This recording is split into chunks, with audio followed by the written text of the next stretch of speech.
భద్రాద్రి కొత్తగూడెం జిల్లా పినపాక నియోజకవర్గంలో వరదల వల్ల నష్టపోయిన కుటుంబాల వద్దకు నేరుగా వెళ్లి చెక్కులు పంపిణీ చేసిన స్థానిక ఎమ్మెల్యే పాయం వెంకటేశ్వర్లు. భారీ వర్షాల వలన నష్టం జరిగిన కుటుంబాలకు రాష్ట్ర ప్రభుత్వం ద్వారా దాదాపు 2030 కుటుంబాలకు ఒక్కొక్క కుటుంబానికి 16,500 రూపాయలు చొప్పున చెక్కులు పంపిణీ చేసినట్లు ఎమ్మెల్యే పాయం వెంకటేశ్వర్లు తెలిపారు. గతంలో ఎన్నడూ లేని విధంగా కాంగ్రెస్ ప్రభుత్వం వరద బాధితులకు పరిహారం చెల్లిస్తుందని, భారీ వర్షాలకు ప్రాణనష్టం జరిగిన కుటుంబాలకు తక్షణ సహాయం అందించిన ప్రభుత్వం కాంగ్రెస్ ప్రభుత్వం అని తెలిపారు. వరదల వల్ల చనిపోయిన 3 కుటుంబాలకు రెండవ రోజే 5 లక్షల చొప్పున ఆర్థిక సాయం అందించామని, పశువులు కోల్పోయిన రైతుల కుటుంబానికి 50,000 చొప్పున సహాయం అందిస్తామని తెలిపారు. గతంలో ఆర్థిక సాయం అందించాలంటే మండల స్థాయి, డివిజన్ స్థాయి, జిల్లా స్థాయి సమావేశాల్లో తీర్మానం అయితే గాని గవర్నమెంట్ కి పంపేవారు కాదని, గవర్నమెంట్ కు పంపిన 2-3 సంవత్సరాలకు నష్టపరిహారం అందేది. కానీ ఇప్పుడు ఆ రోజులు మారాయని, సీఎం రేవంత్ రెడ్డి చొరవతో వరద బాధితులకు వెంటనే సహాయం అందుతుందని తెలిపారు.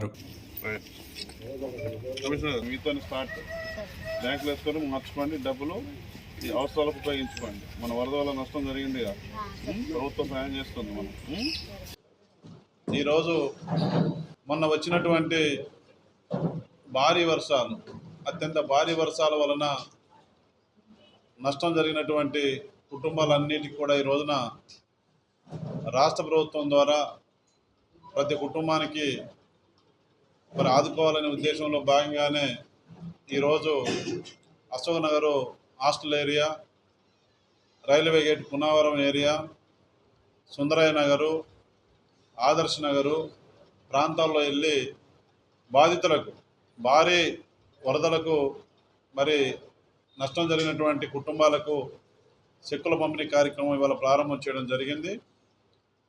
ఒక్కొక్క కుటుంబానికి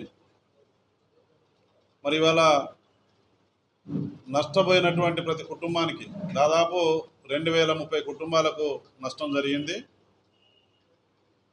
వరద పట్టినటువంటి ప్రతి కుటుంబానికి ప్రభుత్వ సాయం ఈరోజు అందించడం జరిగింది. ఒక్కొక్క కుటుంబానికి 16,500 రూపాయల చెక్కులు పంపిణీ చేశాం. ఈరోజు మిగతా వాళ్ళ ఖాతాల్లో కూడా, అందరి ఖాతాల్లో కూడా ఈ 16,500 రూపాయలు వాళ్ళ బ్యాంకు అకౌంట్లో పడతాయి.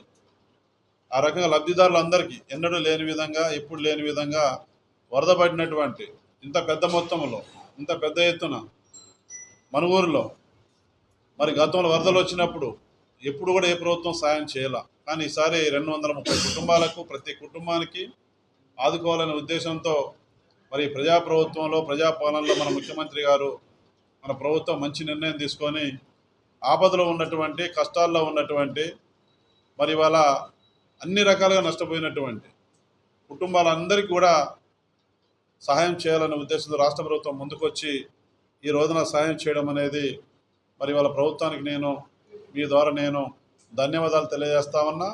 ఆపదలో ఉన్న వాళ్ళని ఆదుకునే కార్యక్రమం మరి ఈ రోజున చూస్తే ప్రాణ నష్టం జరిగినటువంటి వాళ్ళకు తెల్లారే మన దగ్గర మనుగూరు మండలంలో ఒక కుటుంబం, అశోపురం మండలంలో 2 కుటుంబాలు, 3 వ్యక్తులు చనిపోయినారు. అది కూడా అధికారుల నిర్లక్ష్యం, ప్రభుత్వ నిర్లక్ష్యం కాదు, యాదృచ్ఛికంగా జరిగినటువంటివి. ఇంత వరద వస్తుందని ఊహించలా. మరి అనుకోని పరిస్థితుల్లో జరిగినటువంటి మరణాలకు కూడా ఈ వరదల వలన 3 చనిపోతే కుటుంబానికి 5 లక్షల రూపాయలు. గతంలో కూడా గత పాలకులు ఎవరికి కూడా చనిపోయిన తెల్లారే ఇచ్చినటువంటి దాఖలాలు లేవు. మీ అందరూ తెలుసు, నాకంటే ఎక్కువ మీకు బాగా తెలుసు. మరి ఈ రోజున ప్రభుత్వం మరి 5 లక్షల రూపాయలు ఇచ్చే ప్రభుత్వానికి అండగా ఉండడం జరిగింది. దాంతోపాటు గతంలో ఈ వరదల వలన చనిపోతే మరి ఏం పరిస్థితి ఉండేదో మీకు తెలియదు కాదు. ఆర్థిక సాయం అందించాలంటే గతంలో మండల స్థాయి కమిటీ సమావేశం అవ్వాలి, అది తీర్మానం చేసి డివిజన్ లెవెల్ కమిటీ సమావేశం కావాలి, జిల్లా స్థాయి సమావేశం కావాలి. వాళ్ళు ఫైనల్ చేసి అప్పుడు గవర్నమెంట్కి పంపిస్తే అది సంవత్సరానికో, 2 సంవత్సరాలకో, 3 సంవత్సరాలు వస్తే వచ్చినట్టు, లేకపోతే లేనట్టు, ఆ రకంగా ఉండేది ఆర్థిక సాయం. కానీ గతంలో చనిపోయిన కుటుంబానికి ప్రభుత్వ పరంగా ఇచ్చే సాయం 4 లక్షలే ఉండేది. దాన్ని ఇప్పుడు మన ముఖ్యమంత్రి రేవంత్ రెడ్డి గారు 5 లక్షలు చేసి ప్రభుత్వానికి అందించాం. మరి అదే కాకుండా ప్రతి కుటుంబానికి 16,500 రూపాయలు ఇవ్వడం జరుగుతూ ఉంది. దాంతోపాటు పశువుల నష్టం జరిగితే ఆవులు కానీ, గేదెలు కానీ, మేకలు కానీ, ఇతర ఏదైనా కావచ్చు పశువులు, వాటికి 50,000 50,000. మరి ఇవాళ మన జిల్లాకు వచ్చినటువంటి తక్షణ సాయంలో 5 కోట్లలో భాగంగా ఇవన్నీ కూడా అందించడం జరిగింది. దాంతోపాటు మరి ఇవాళ ఈ యొక్క 2030 కుటుంబాలకు సంబంధించినటువంటి వాళ్ళు ఎవరైతే ఇల్లు పడిపోయినాయో, ఎవరైతే ఇల్లు కొట్టుకుపోయినాయో, ఎవరైతే గోడలు పడిపోయినాయో అటువంటి వాళ్ళకు అందరికీ కూడా ఈ ఫస్ట్ బేస్లో ఇందిరమ్మ ఇల్లు మంజూరు చేయడం జరుగుద్ది. రాష్ట్ర ప్రభుత్వం కూడా వరద పట్టినటువంటి ప్రాంతాలన్నిటికీ కూడా ఇందిరమ్మ ఇల్లు కట్టిస్తామని చెప్పడం జరిగింది. ప్రతి ఒక్క కుటుంబానికి ఈ నియోజకవర్గంలో మరి స్థానిక ఎమ్మెల్యేగా మరి ఎవరైతే బాధితులు వాళ్ళందరూ కూడా మాటిస్తా ఉన్నా ఈ ఇందిరమ్మ ఇల్లు త్వరలో స్టార్ట్ కాబోతా ఉన్నాయి. అన్ని ఏరియాలు తిరిగి చూసినా ఎవరి ఇల్లు కొట్టుకుపోయింది, ఎవరి ఇల్లు పడిపోయింది అనేది వాళ్ళందరికీ కూడా ఇందిరమ్మ ఇల్లు మంజూరు చేసి పక్కా ఇల్లు కట్టించడం జరుగుతుందనే విషయాన్ని కూడా మీ ద్వారా వారికి తెలియజేస్తా ఉన్నాను. సింగరేణి వరద కూడా ఈ భారీ వర్షాల వల్ల 3-4 పాయింట్ల నుంచి వచ్చి ఈ కట్టువాగులో కలుస్తూ ఉంది వరద. అదొక కారణం. మనం ప్రధానంగా ఇవన్నీ కూడా తప్పనిసరిగా అధికారులతో సమీక్షించి ఇప్పటికే ఇరిగేషన్ అధికారులను ఆదేశించడం జరిగింది.